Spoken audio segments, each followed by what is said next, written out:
लग्नानंतर होईलच प्रेम. या मालिकेच्या आजच्या भागामध्ये आपण पाहणार आहोत आरुषी आता कॉलेजहून घरी आलेली आहे. आरुषी रडत आहे. तिला काहीतरी त्रास झाला आहे ही गोष्ट आता काव्याच्या लक्षात आलेली आहे. पण नक्की काय त्रास झाला आहे ती तिला विचारते आहे. तेव्हा आरुषी सांगते की कॉलेजमधल्या एका मुलाने तिला त्रास दिलेला आहे. तेव्हा काव्या भयानक चिडते. काय केलं आहे त्याने फक्त तुम्हाला सांग असं ती तिला विचारते. तेव्हा आरुषी सांगते की तो मुलगा खूपच ॲरोगंट आहे आणि त्याने आज माझ्या गाडीला डॅशसुद्धा दिला आहे. माझी गाडी ज्या ठिकाणी पार्क केली होती त्या ठिकाणीच त्याला गाडी पार्क करायची होती आणि तो दादागिरी करत सांगत होता की ही माझी जागा आहे. तेव्हा काव्या चिडते आणि म्हणते, कॉलेजमध्ये अशी जागा कोणाच्या मालकीची नसते. तो मुलगा खूपच ॲरोगंट आहे आणि दादागिरी करणारा दिसतोय. त्याला तर धडा शिकवलाच पाहिजे असं काव्या म्हणते. आरुषी म्हणते, तुला असं वाटतं का आपण त्याला धडा शिकवू शकू? काव्या म्हणते, का नाही? उद्यासुद्धा तू तेच करायचंय. आज ज्या ठिकाणी तू गाडी पार्क केली होती ना त्याच ठिकाणी उद्यासुद्धा तू गाडी पार्क करायची. मला बघू दे तो काय करतोय. तेव्हा आरुषी देखील खुश होते आणि म्हणते, नक्कीच. तू जर का माझ्या मदतीला येत असशील तर मी त्या ठिकाणी गाडी लावणार. तेव्हा पुन्हा एकदा काव्याने तिला सांगितलंय की लक्षात ठेव, एखाद्याचा अन्याय आहे तो अजिबात सहन करायचा नाही. आपल्यावर जर का कोण अन्याय करत असेल तर त्याचा प्रतिकार करायचाच आणि यावेळेस मी तुझ्या बाजूनं आहे. काय होतंय ते बघूया. तू बिनधास्तपणे त्या ठिकाणी जा आणि त्या ठिकाणी गाडी लाव आणि जर का तो काय म्हणला तर फक्त मला सांग, त्यानंतर मी बघते. आणि लक्षात ठेव, तुझी दीदी तुझ्याबरोबर आहे. तुला कोणी काहीच करू शकत नाही. तेव्हा आरुषी एकदम खुश होते आणि काव्याला मिठीच मारते. "दीदी तू किती चांगली आहे" असं देखील तिला म्हणते. काव्या देखील तिला मिठीत घेते आणि म्हणते, "काही काळजी करू नको." तेवढ्यात नंदिनी आली आहे. "तुमच्या दोघीचं काय चाललंय गं? चला लवकर. जेवायचं नाही का तुम्हाला? हाक मारली ऐकू येत नाही का?" असं ती म्हणते. तेव्हा त्या दोघी दचकतात आणि "हो, हो, येतोय, येतोय" असं म्हणून त्या दोघी आता जेवायला जात आहेत. नंदिनीला वाटतं की या दोघीचं नक्कीच काहीतरी चाललेलं आहे. नंदिनी विचारते, "तुमच्या दोघींचं नक्की काय चाललंय मला सांगाल का? तुमच्या गुपित काय प्लॅन चालू आहे का?" त्या म्हणतात, "काही नाही." आणि आता काव्या आरुषीला सांगते, "हिला काहीसुद्धा सांगू नको." तेव्हा नंदिनी म्हणते, "तुम्हाला जे काही करायचं ते करा, पण आत्ता जेवायला जायचं आहे, पटकन यायचं खाली, नाहीतर जेवायला मिळणार नाही." तेव्हा त्या दोघी म्हणतात, "एका क्षणात आम्ही खाली येतोय, तू काहीच काळजी करू नको." पण आता काव्याने प्लॅन डन म्हणून सांगितलं आहे आणि आरुषी देखील तिला आपला प्लॅन डन आहे असं सांगते. सकाळ झालेली आहे. आरुषी आता कॉलेजला जाण्यासाठी तयार होत आहे, तर काव्य देखील आज तिच्याबरोबरच जाणार आहे. सर्वजण डायनिंग टेबलकडे आलेले आहेत. आता नाश्त्याची वेळ झालेली आहे. सर्वजण नाश्ता करायला बसणार असतात, तेवढ्यात त्यांच्या वडिलांना एक फोन आलेला आहे. तो फोन म्हणजे भोसले कन्स्ट्रक्शनवाल्याचा आहे. तो फोन आलेला पाहून त्यांचे वडील खूपच खुश झालेले आहेत, कारण कित्येक वर्षानंतर तो फोन आलेला आहे. त्यांचा मित्र जो भोसले कन्स्ट्रक्शनचा मालक आहे, तो म्हणजे भोसले यांनीच तो फोन केलेला आहे आणि 25 वर्ष भोसले कन्स्ट्रक्शनला पूर्ण झालेले आहेत. त्यासाठी त्यांनी रात्री एक पार्टी ठेवलेली आहे आणि त्याचंच इन्व्हिटेशन देण्यासाठी त्यांनी फोन केलेला आहे.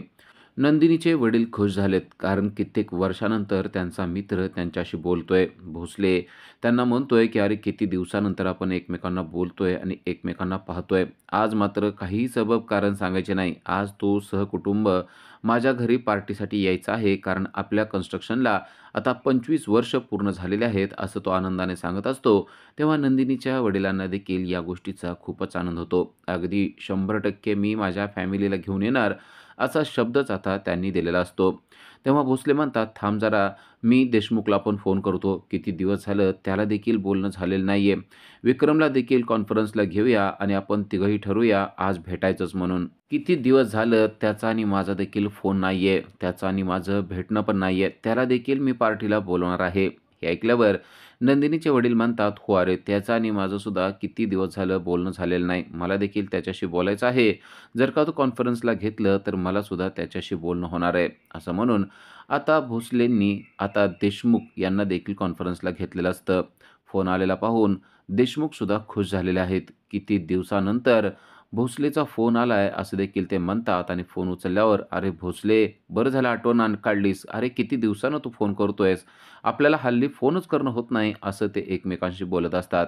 आता तिघंही एकमेकांशी बोलत आहेत. ते कॉन्फरन्सवर आहेत आणि आज रात्रीच्या पार्टीचं इन्व्हिटेशन देशमुखला म्हणजेच पार्थच्या वडिलांना देखील भोसलेंनी दिलेलं आहे आणि त्यामुळं पार्थचे वडील देखील खुश होऊन म्हणतात, "अरे तुझी पार्टी आहे म्हणजे यायलाच पाहिजे." तेव्हा भोसले म्हणतात, "नुसतं यायलाच पाहिजे म्हणू नको. आज तू वहिनींना आणि मुलांना देखील घेऊन येणार आहेस, एवढं लक्षात ठेव. आपली 25 वर्ष पूर्ण झालेली आहेत आणि त्याचं जंगी सेलिब्रेशन आपल्याला करायचं आहे." हे ऐकल्यानंतर ते दोघेही खुश होतात आणि म्हणतात, की "नक्की भोसले, आम्ही तुझ्या पार्टीला येणार आहोत." त्याचबरोबर नंदिनीचे वडील आणि पार्थचे वडील देखील एकमेकांशी बोलतात आणि किती वर्षानंतर आपण एकमेकांना पाहतोय आणि बोलतोय. आज आपण नक्कीच भेटूया. पार्टीच्या निमित्ताने का होईना, पण आपली भेट होणार आहे या गोष्टीचा आनंद त्या तिघांना देखील झालेला असतो. तेव्हा भोसले फोन ठेवायच्या अगोदर सुद्धा त्यांना सांगतो, की नक्की पार्टीला यायचं आणि त्यांनी सुद्धा पार्टीला येण्याचं वचनच दिलेलं आहे.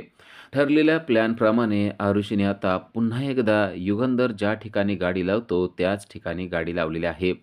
तेव्हा आरुषीची मैत्रीण तिला समजावून सांगण्याचा प्रयत्न करते, की "आरुषी, उगाच कशाला पंगा घेते त्या पोराबरोबर? तुला माहिती आहे ना, ते पोरगं किती हाताबाहेर गेलेलं आहे.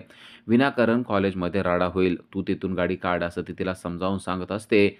तेवढ्यात युगंधर म्हणजेच युग तेथे आलेला आहे आणि त्याला खूप राग आलाय. कारण आज देखील त्या मुलीने आपण ज्या ठिकाणी गाडी पार्क करतो, त्याच ठिकाणी गाडी लावलेली पाहून तो चिडलेला असतो. तो सांगतो, की "पटकन या ठिकाणची गाडी काढायची. तुला माहिती आहे ना, ही जागा माझी आहे." तेव्हा आरुषी डबल कॉन्फिडन्सनं त्याच्या समोर जाते आणि म्हणते, "आज तर मी अजिबातच गाडी काढणार नाही. बघू तू काय करतोयस ना, तेच मला बघायचंय." पार्थ म्हणतो, "कालची गोष्ट तुझ्या डोक्यात गेलेली नाही वाटतं." तेव्हा आरुषी म्हणते, "काल मी शांत बसले, पण आज मी शांत बसणार नाहीये. आज तुझ्या डोक्यात प्रकाश पाडूनच मी शांत बसणार आहे." अशा प्रकारे बोलल्यानंतर पार्थ म्हणतो, "अच्छा, तुला माझ्याशी पंगा घ्यायचा आहे तर ठीक आहे. घे माझ्याशी पंगा. बघ आता काय होतंय ते." असं म्हणून पार्थने पुन्हा एकदा हेल्मेट घातलेलं असतं. आरुषी आणि आरुषीची मैत्रीण पार्थकडे पाहत असतात. आता नक्की याच्या डोक्यामध्ये काय चाललंय हे त्यांना माहीत नसतं. पण आरुषीला कॉन्फिडन्स असतो, की आज आपल्या मदतीला काव्या येणार आहे. त्यामुळं ती मात्र त्याला जराही घाबरत नसते. पार्थने आता पुन्हा एकदा गाडी चालू केलेली असते आणि पार्थने गाडी चालू करून तो थोडंसं दूर जातो आणि पुन्हा गाडी गोल-गोल फिरवायला लागतो. आरुषी आणि तिची मैत्रीण त्याच्याकडे पाहतच असतात. नक्की याच्या डोक्यात काय चाललंय त्यांना कळत नसतं. त्या दोघी त्याच्याकडे रागाने पाहत असतात. पार्थ मात्र जोरजोरात गाडी रेस करत असतो आणि गोल-गोल फिरवत असतो. त्या दोघीही त्याच्याकडे पाहत असतात. आता नक्की हा काय करणार आहे? याच्या डोक्यात काय आहे? हे मात्र त्यांच्या लक्षात आलेलं नसतं. गोल-गोल गाडी फिरवून तो जोरात येतो आणि धाडकन आरुषीच्या गाडीला पाठीमागून जोरात धडक देतो. त्यामुळे गाडी पडते आणि तिचं बरचसं साहित्य मोडतं देखील. पार्थने ती गाडी खाली पाडून एका हाताने धरून बाहेर ओढून रस्त्यावर आणून ठेवलेली असते. आरुषी देखील तिकडं पलीकडे जाऊन पडलेली असते. आरुषीची मैत्रीण देखील पडलेली असते. हे पाहून आरुषीला आता रडू कोसळतं. पार्थने आरुषीचा चांगलाच अपमान केलेला असतो. आता आरुषीला काव्याला बोलवण्याशिवाय दुसरा पर्यायच राहिलेला नसतो. तिची मैत्रीण तिला सांगते, की "आपण आता विषय नको वाढवायला आणि तू काव्याला अजिबात फोन करू नको. तुला माहिती आहे ना, तिचा राग कसलाय तो." मात्र आरुषी ऐकत नसते. आरुषी म्हणते, "आता काही जरी झालं तरी मी काव्या दीदीला बोलवूनच घेणार आहे." आणि तिने काव्याला फोन लावलेला आहे. फोन लावल्यावर ती फोनवरच रडायला सुरुवात करते. तेव्हा काव्याला कळतं, की कॉलेजमध्ये नक्कीच राडा झालेला आहे. तिचा रडलेला आवाज ऐकून काव्या म्हणते, "तू अजिबात रडायचं नाही. 5च मिनिटात मी तिथे येतेय." तर इकडे युगचे मित्र मात्र खुश होऊन सांगत असतात, की "आज त्या पोरीला तू चांगलीच अद्दल घडवली. काल तिच्या डोक्यात प्रकाश पडला नव्हता वाटतं. आज मात्र तिची गाडी ठोकून तिला चांगला धडा शिकवलाय." असं ते बोलत असतात. तेव्हा काव्या तोपर्यंत आरुषीजवळ पोहोचलेली असते. ती आरुषीला विचारते, "काय झालं?" तेव्हा आरुषी सांगते, की आपली गाडीच त्याने आज मोडून टाकली आहे. कारण त्याने जोरात पाठीमागून धडक दिली आणि खाली गाडी पाडलेली आहे. तो मुलगा खूपच डोक्यात चाललेला आहे, असं ती काव्याला सांगते. तेव्हा काव्या म्हणते, "आता तू शांत बस, मी काय करते बघ." काव्याची आणि आरुषीची कॉमन फ्रेंड त्यांना सांगत असते, की "उगाच त्याच्याशी पंगा घेऊ नका, कारण तो मुलगा खूपच बिघडलेला आहे." पण आता काव्याने आरुषीचा हात धरलेला असतो आणि "चल, तो काय करतोय ना, तेच मला बघायचंय." असं म्हणून ती आता तिचा हात धरून त्याला त्या मुलाकडे म्हणजेच युगकडे घेऊन चाललेली असते. युग त्याच्या मित्रांबरोबर गप्पा मारत बसलेला असतो. त्याच्या समोरच जाऊन काव्या उभी राहते आणि म्हणते, की "तू कॉलेजचा काय दादा लागून गेलायस काय? आणि पार्किंग काय तुझ्या घरच्यांच्या नावावर केलेलं आहे का?" तेव्हा तो म्हणतो, "अच्छा, मोठ्या दीदीला घेऊन आली आहे. बहुतेक हिच्या अंगात ताकद नाही म्हणून हिला घेऊन आली दिसते. मग आता काय करायचं? आम्ही घाबरायचं का मोठी दीदी तुला?" असं म्हणून तो काव्याची देखील चेष्टा करायला लागतो. काव्या म्हणते, "माझ्याशी तू अगोदर नीट बोलायचं." मैत्रीण त्या दोघींना सांगत असते, की "नका तुम्ही पंगा घेऊ." पण आता काव्या मात्र चांगलीच चिडलेली असते आणि काव्या म्हणते, "आत्ताच्या आत्ता ही गाडी इथून काढायची. तो म्हणतो, "काढत नाही. तुला काय करायचं असेल ते कर." काव्या म्हणते, "परिणाम वाईट होतील." तो म्हणतो, "तू काय परिणाम वाईट करणार आहेस? तुला काय वाटतंय तुझ्या असल्या बोलण्यानं मी घाबरून जाणार आहे?" आणि तो हसायला लागतो आणि म्हणतो, "बघ, बघ घाबरलोय का मी?" असं म्हणून तो काव्याची चेष्टा करायला लागतो. तेव्हा काव्या त्याच्या गाडीला पाठीमागून धरते आणि गाडी पाठीमागे ओढायला लागते. तो तिला म्हणतो, "अजिबात माझ्या गाडीला हात लावायचा नाही." पण काव्य देखील आता चिडलेली असते आणि ती त्याच्या गाडीला पाठीमागे ओढतच असते. काव्या म्हणते, "तू देखील काय करतोयस ना, तेच मला बघायचं आहे." काव्य आता भयानक चिडलेली असते. काव्याने जोरात गाडी मागे ओढायचा प्रयत्न केलेला असतो, तेव्हा मात्र त्याने तिचा हात धरलेला आहे. तेव्हा काव्या चिडते आणि म्हणते, की "how dare you to touch me?" असं म्हणून तिने जोरदार सणसणीत थोबाडीत त्याच्यात ठेवून दिलेले आहे. युगला वाटलेलंच नसतं, की असं अचानक कोणतरी आपल्याला मारेल. पण काव्याने मात्र एका क्षणात त्याच्या थोबाडीत दिलेले असते. अचानक पडलेल्या थोबाडीमुळे चक्क युग रस्त्यावर खाली पडतो. सर्व मुलं त्याच्याकडे पाहत असतात. त्याचा भयानक मोठा अपमान झालेला आहे. मुलं हसायला लागलेले आहेत. काव्यानं दिलेल्या थोबाडीमुळे युग मात्र एकदम हादरून गेलेला आहे. त्याला असं स्वप्नात देखील वाटलेलं नसतं, की आपल्या कोणीतरी असं मुस्काळात ठेवून देणार आहे. पण काव्याने मात्र जबरदस्त मुस्काळात ठेवून दिली आहे. युग रागाने उठतो, त्याचे मित्र त्याला थांबवतात आणि काव्या त्याला म्हणते, की "माझ्या अंगाला हात देखील लावायचा नाहीस आणि आता इथून लक्षात ठेव कॉलेजमधल्या कुठल्याच मुलीच्या नादी लागायचं नाहीस. माझ्या बहिणीच्या जर का नादी लागलास तर गाठ माझ्याशी आहे एवढं लक्षात ठेव." असं म्हणून चुटकी वाजवून त्याच्याकडे बोट करून काव्याने सगळ्या कॉलेजच्या समोर युगला चांगलीच धमकी दिलेली असते. थोबाडीत खाल्ल्यानंतर युग मात्र आता शांत झालेला असतो. पण युगला भयानक राग आलेला असतो. त्याचबरोबर काव्या त्याला चॅलेंज करून गेलेली असते, की आता इथून पुढं माझ्या बहिणीच्या अजिबात नादी लागायचं नाही. पार्थ मात्र रागाने लालेलाल झालेला असतो. आरुषीचा हात धरून काव्या मात्र तेथून निघून जाते. काव्याने युगला भयानक धडा शिकवलेला असतो. युगला मात्र भयानक राग आलेला आहे, पण तो आता शांत बसलेला आहे. तर इकडे काव्या एका ठिकाणी आलेली असते आणि ती इकडून-तिकडं करत असते आणि खूप शिव्या देत असते. तो काय स्वतःला समजतोय? त्याला काय वाटतंय? तो कोण आहे इथला? डॉन आहे का? कोण आहे? दादा आहे का? बघते त्याच्याकडं. नालायक, मूर्ख असं म्हणून शिव्या देत असते आणि तेवढ्यात जिव्हा तिच्यासाठी गजरा घेऊन आलेला असतो. तो प्रपोज करण्याच्या स्टाईलमध्ये तिच्या मागं बसून तिच्यासाठी गजरा प्रेझेंट करतो, पण ती मात्र त्याच्याकडे पाहत देखील नाही आणि शिव्या मात्र कंटिन्यू देत असते. त्याला कळत नाही. तो म्हणतो, "गजरा आणलाय, यामध्ये शिव्या देण्यासारखं काय आहे? यात काय चुकलेलं आहे?" असं तो तिला विचारतो. तेव्हा ती म्हणते, "तुझं काही चुकलेलं नाही रे. तू जरा शांत बस बरं. आज माझं डोकं गरम झालेलं आहे." तेव्हा जीवाच्या लक्षात येतं, काव्याचा मूड खूपच खराब झालेला आहे. नक्कीच काहीतरी झालेलं असणार आहे, असं त्याला समजतं आणि तो विचारतो, "नक्की काय झालंय मला सांगशील का?" पण ती मात्र नीट काही बोलत नसते. तिच्या डोक्यामध्ये जो राग असतो ना, तीच ती बोलत असते.